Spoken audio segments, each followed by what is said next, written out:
Bir суткада өлкөнүн аймагында 45 өрт кырсыгы катталды. Бүгүн 5-июнга караган сутканын ичинде өлкөнүн аймагында 45 өрт кырсыгы катталды. Өрт өчүрүүгө 47 бөлүм жөнөтүлдү деп билдирди УКМдин басма сөз кызматы. Бишкек шаарында 12, Ош облусунда 1, Чүй облусунда 14, Жалал Абад облусунда 11, Ысык Көл облусунда 1, Талас облусунда 2, Баткен облусунда 4 өрт катталды. Куткаруучулар бир суткада 2 чакыруу боюнча жардам көрсөтүштү. Дүйнөлүк валюталардын өлкөдөгү наркы бүгүн 5-июн саат 7:50 карата чет элдик валюталардын курсу менен тааныштырабыз. Улуттук банкта 1 доллардын курсу 87 сом 45 тыйын, 1 рублдун курсу 1 сом, 1 евронун наркы 99 сом 68 тыйын деп көрсөтүлөт. Ал эми Бишкектеги коммерциялык банктарда доллар, рубль жана евронун курсу төмөндөгүдөй болууда. 1 доллар 87 сом 25 тыйындан сатып алынса, 87 сом 75 тыйындан сатылууда. Рубль 1 сомдон сатып алынса, сатуу 1 сом 12 тыйын болууда. 1 еврону сатып алуу 98 сом 95 тыйын болсо, сатуу 99 сом 95 тыйынга чейин барууда. Каракулжадагы келиндин өлүмү тууралуу билдирүүлөрдү жарыялаган Айбек Уланов кайра кармалды. Каракулжадагы келиндин өлүмүнө байланыштуу билдирүүлөрдү социалдык тармактарга жарыялаган Айбек Уланов кармалды. Бул тууралуу юрист Шердор Абдыкапаров билдирди. Алга расалык, этностук, улуттук, диний же региондор аралык кастыкты козутуу боюнча иш козголгонун айтты. Буга чейин Абдыкапаров анын агасы кармалганын маалымдаган. Юрист Улановдун агасы чалып, өзүн Ички иштер министрлигинин кылмыш уюмдарына каршы күрөшүү башкармалыгынын кызматкери катары тааныштырып, коркутууга алганын айткан. Эске салсак, Бишкек шаардык милициясы 30 майда Уланов кармалганын билдирип, анын кечирим сураган видеосун жарыялаган. Ага карата тиешелүү тергөө амалдары жүргүзүлүп жатканын, жыйынтыгы менен юридикалык баа берилерин кошумчалаган. Бирок коомчулук анын камакка алынбастан кое берилишин сынга алган. Жогорку кеңештин 3-июндагы тармактык комитеттин жыйынында Ички иштер министринин орун басары Нурбек Абдиев аны жоопко тартпастан кетирип жиберди деген маалымат чындыкка дал келбестигин айтып, факты боюнча дайындалган экспертизанын жыйынтыгы чыкканда ага карата чечим кабыл алынаарын билдирген. Айбек Уланов 26-майда Ош облустун Өзгөн районунда мектеп бүтүрүүчүлөрдүн 20 жылдык жолугушуусунан кийин киши колдуу болуп каза болгон келин тууралуу билдирүү жарыялап, коомчулукта катуу талкууга алынган.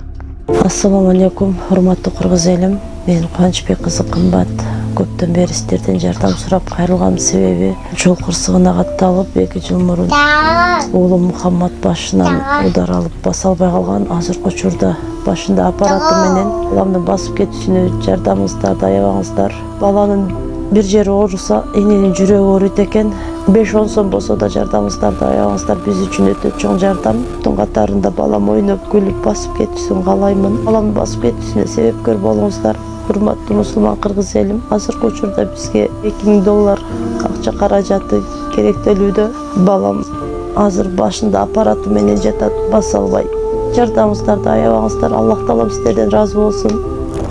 Биздин реквизит номерлер бардыгы өзүмө караштуу. Эмбанк Кымбатка деп чыгат 3197. Единица кылып салам дегендерге деньги бар. Россия өлкөсүнөн которум дегендерге Сбербанк 0600 Самаган деп чыгат. Өзүмдүн иним азыркы учурда Россия өлкөсүндө стройкада иштеп жүрөт. Баарыңыздардан Аллах таалам разы болсун. Тамыздарга рахмат. Бишкектеги жал ооруканасынын жанында эркек киши аялды сабап күч менен алып кетүүгө аракет кылган. Жанындагылардын бири зөөкүрдү токтотууга аракет кылган. Бирок ал жабырлануучуну көбөлөрдүн көзүнчө сабай берген. Ички иштер башкармалыгы 35 жаштагы жаран тарабынан сабалганын, милицияга арыз жазганын билдирди. Факт Бишкек шаарынын Лейдин районунун ички иштер башкармалыгынын ЖУИАМСте катталган. Соттук медициналык экспертиза дайындалды. Учурда териштирүү иштери жүрүп жатат. Анын жыйынтыгы менен тиешелүү процессуалдык чечим кабыл алынат деп билдиришти милициядан. Юрист блогер Айбек Улановго реалдуу мөөнөт берилиши мүмкүн. Блогер Айбек Улановго карата иш козголуп, жаза мөөнөтү берилиши мүмкүн. Бул тууралуу жактоочу Шердор Абдыкапаров биздин редакцияга билдирди. Анын айтымында учурда аталган блогерге карата кылмыш ишин козгоого онлайн түрдө 13 миңден ашуун кол топтолду. Ал эми кагаз түрүндө 100дөн ашуун киши арызга кол коюшкан. арыз жазылды.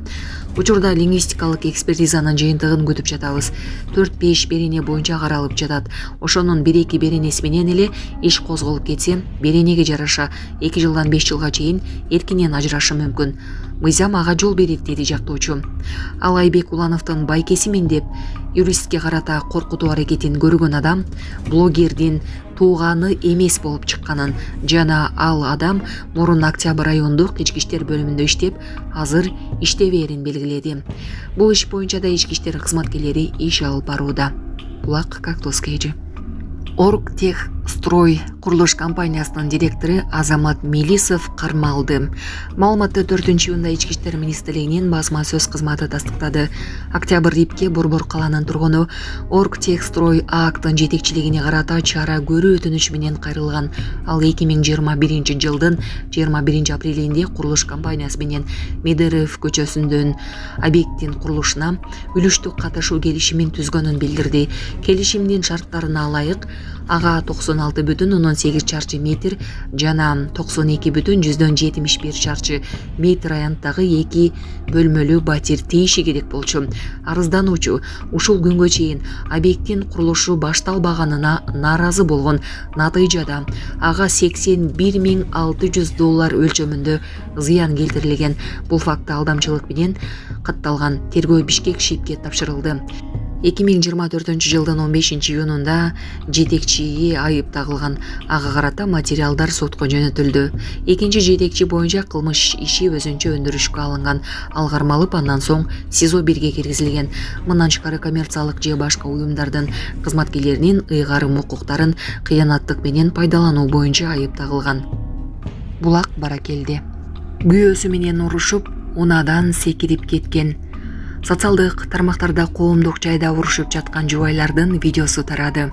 Тасмада көрүнүп тургандай, эркек киши жубайын күч колдонуп, унаага отургузууга аракет кылган. Аял болсо унаанын эшигин ачып, айланадагылардан милицияга чалуусун өтүнүп, андан кийин унаадан секирип кеткен. Учурда бул окуя боюнча расмий органдар тарабынан комментарий бере элек. Колдонуучулар видеонун фонундагы агрессияны кескин сындап, аялдын коопсуздугу боюнча тынчсызданууларын билдиришүүдө. Маалымат булагы Сокол Медиа маалымат агенттиги. 20 000 сом үчүн Чүй облусунда эркек киши таанышын өлтүрүп, сөөгүн дарыяга таштап кеткен. Нарындан Токмокко мал сатып алууга келген жарандын жансыз денеси табылды. Токмок шаардык милициясы тарабынан киши өлтүрүүгө шектүү кармалды. Маркумдун сөөгү Чүй дарыясынан табылды. Бул тууралуу Чүй облустук ички иштер башкармалыгынан билдиришти. 1-июнда Токмок шаардык ички иштер бөлүмүнө 1997-жылы туулган жаран дайынсыз жоголгондугу тууралуу маалымат туугандары тарабынан түшкөн. Маалыматка ылайык, ал мал базарынан кийин байланышка чыкпай калганы маалым болгон. Аталган факты боюнча кылмыш иши козголуп, ыкчам издөө иш-чаралары жүргүзүлө баштаган. Жүргүзүлгөн иштердин жыйынтыгында анын жоголушуна шек саналып, таанышы 1997-жылы туулган жаран кармалган. Алдын ала алынган маалыматтарга ылайык, шектүү маркумдун акчасын алуу максатында мал көрөбүз деген шылтоо менен аны Чүй дарыясынын жанындагы ээн жерге алып чыккан. Ал жерде жабырлануучуга уштуу нерсе жана таш менен сабап, жанындагы болжол менен 20 000 сом акча салынган барсетканы алып, сөөгүн дарыяга ыргытып жиберген. Бүгүн 4-июнда саат 10:20 чамасында Чүй районунун аймагындагы Чүй дарыясынан сөөгү табылган. Аталган факты киши өлтүрүү боюнча кылмыш иши козголгон. Тийиштүү соттук медициналык экспертизалар дайындалып, тергөө ыкчам иш-чаралары жүргүзүлүүдө.